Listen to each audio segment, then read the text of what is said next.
У нас с 8:50 начинается прием лекарств.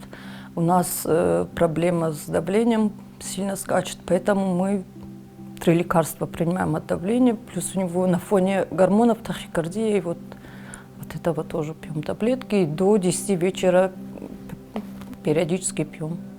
3 раза в день следим за давлением.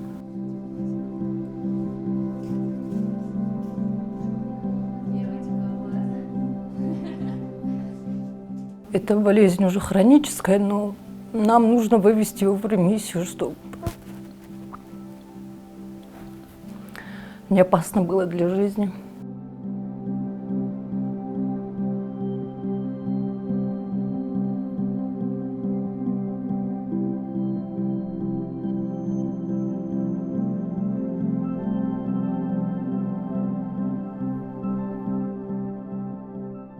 Чуть больше хотим еще подсобрать, чтобы уже хоть с какой-то копейкой на руках поехать, потому что мы не знаем, насколько там задержимся.